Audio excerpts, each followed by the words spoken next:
Greeting students, accounting terms, basic accounting terms में हम next term discuss करेंगे, that is purchases. यानी purchases term का मीनिंग क्या है। देखिए, दो तरह के बिजनेस ऑर्गेनाइजेशन नॉर्मली हम लोग देखते हैं। वन इज मैन्युफैक्चरिंग बिजनेस,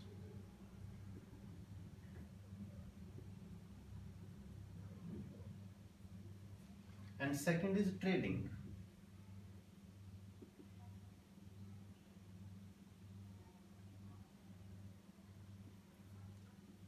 इसको इजीली समझने के लिए हम डिस्टिंग्विश कर रहे हैं, ये डिस्टिंक्शन कर रहे हैं। इसमें जो मैन्युफैक्चरिंग बिजनेसेस हैं, मैन्युफैक्चरिंग का मतलब उसमें पूरी प्रोसेसिंग होती है। First we buy the raw material, फिर रॉ मटेरियल को हम प्रोसेस के थ्रू फिनिश्ड गुड्स में कन्वर्ट करते हैं।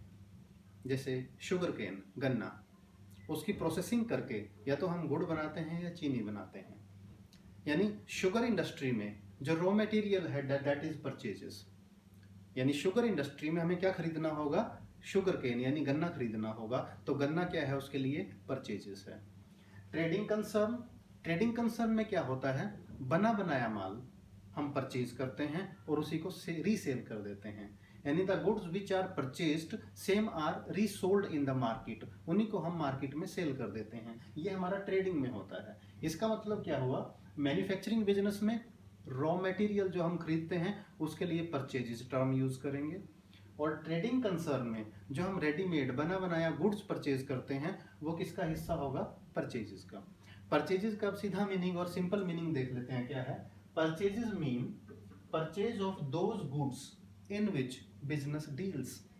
यानी परचेजेस में हम उन गुड्स की परचेज को परचेज मानेंगे जिसमें हम डीलिंग कर रहे हैं। फॉर एग्जाम्पल, अगर आपका फर्नीचर का बिजनेस है, आप फर्नीचर बनाते हो, तो फर्नीचर के लिए क्या चाहिए, वुडन फर्नीचर की बात कर रहे हैं, वुड, लकड़ी। तो जो आप लकड़ी खरीदते हो वो आपका रॉ मटेरियल है, उसके लिए क्या वर्ड यूज होगा, परचेजेस। यानी परचेज ऑफ वुड को हम परचेजेस में इंक्लूड करेंगे। अगर हम फर्नीचर के बिजनेस में कंप्यूटर सिस्टम खरीदते हैं, अपने लिए कोई और इक्विपमेंट खरीदते हैं, तो वो हमारा परचेजेस में इंक्लूड नहीं होगा, क्योंकि वो हमारी फिक्स एसेट मानी जाएगी। तो इस टर्म को ध्यान रखिएगा। Purchases mean purchase of those goods in which business deal.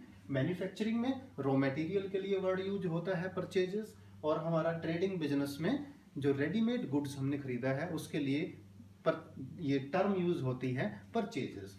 अब देखिए, परचेजेस से रिलेटेड और टर्म्स कौन कौन सी हैं उनको भी डिस्कस करते हैं। यानी परचेजेस की दूसरी टर्म्स क्या हैं जो इस जैसी टर्म्स हैं।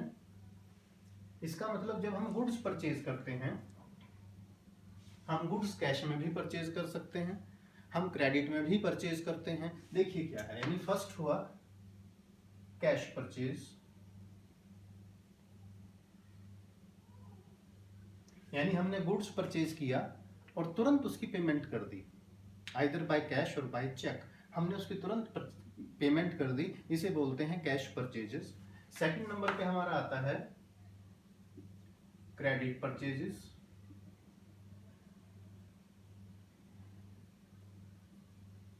यानी हमने गुड्स तो परचेज किया है सप्लायर्स से, लेकिन उनको पेमेंट अभी नहीं की है, दैट इज क्रेडिट परचेजेस। जो हम क्रेडिट परचेजेस करते हैं, इसी में से अगर कुछ प्रोडक्ट डिफेक्टिव हो या हमारा एज पर रिक्वायरमेंट ना हो तो हम उसे वापस कर देते हैं। यानी सप्लायर्स को खरीदा हुआ माल में से, गुड्स में से जो गुड्स हम वापस करते हैं उसे बोलते हैं purchase return, that is called purchase return. और इसके लिए एक वर्ड और यूज होता है, रिटर्न आउटवर्ड्स।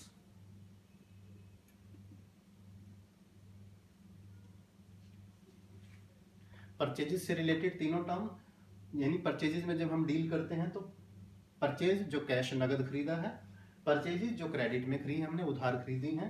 थर्ड नंबर पे परचेज रिटर्न, यानी जो गुड्स परचेज किया था उसमें से जो वापस किया है उसे हम परचेज रिटर्न बोलते हैं, यानी return of goods purchased from supplier. अब ये जो क्रेडिट परचेज हुई है,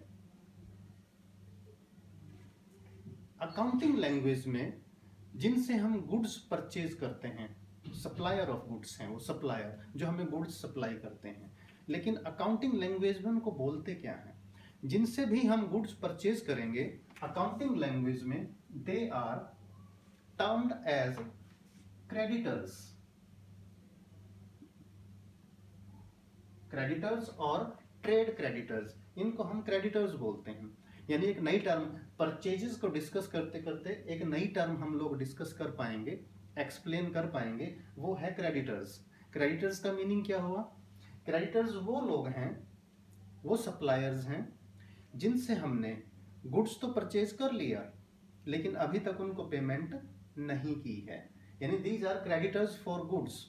ट्रेड क्रेडिटर्स बोलते हैं इनको, यानी goods purchased but payment not yet made. और ये जो क्रेडिटर्स हैं ये करंट लायबिलिटी माने जाते हैं। क्या माने जाते हैं? Current liability. यानी इसकी नॉर्मली विद इन 1 ईयर, 1 साल के अंदर हमें पेमेंट करनी होती है। अब क्रेडिटर्स को भी हम 2 हिस्सों में डिवाइड कर सकते हैं और ये ऐसा करके हम एक टर्म और डिस्कस कर पाएंगे। देखिए ये क्रेडिटर्स हैं, क्रेडिटर्स के हमने 2 पार्ट किए फर्दर, इसके थ्रू हम 2 टर्म्स में डिस्टिंक्शन कर पाएंगे। एक तो है देखिए बिल्स पेएबल और दूसरा है ट्रेड क्रेडिटर्स।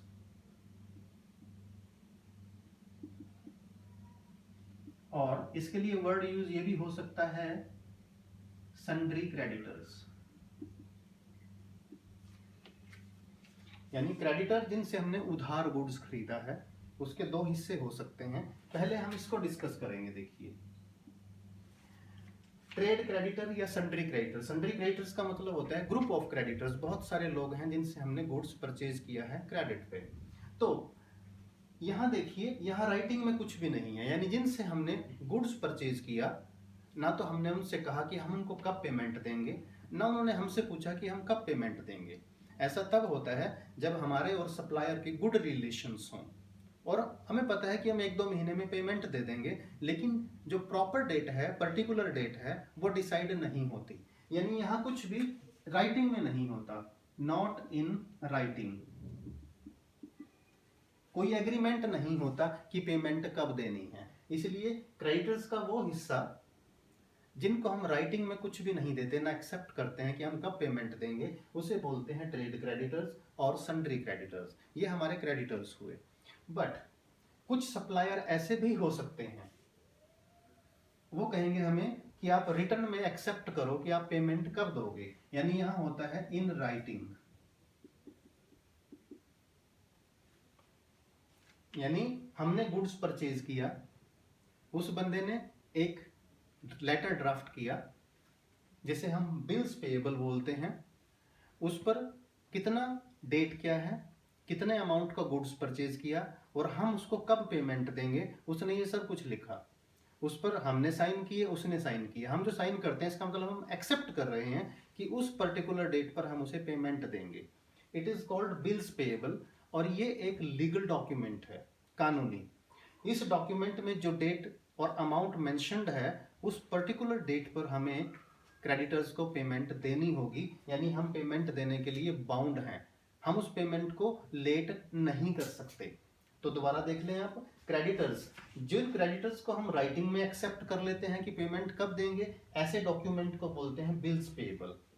यानी बिल्स पेएबल वो डॉक्यूमेंट है जिसे हम एक्सेप्ट करते हैं कि कितना अमाउंट किस पर्टिकुलर डेट पे हमने पे करना है। और जहां हम राइटिंग में नहीं देते उनको सिंपली क्रेडिटर्स, ट्रेड क्रेडिटर्स या सन्ड्री क्रेडिटर्स बोलते हैं। लेकिन ये दोनों ही करंट लायबिलिटी है। देखिए हमारी करंट लायबिलिटी, यानी ये दोनों को ही हम, चाहे बिल्स पेएबल हो यानी राइटिंग में डॉक्यूमेंट हो, चाहे हमारे क्रेडिटर्स हो,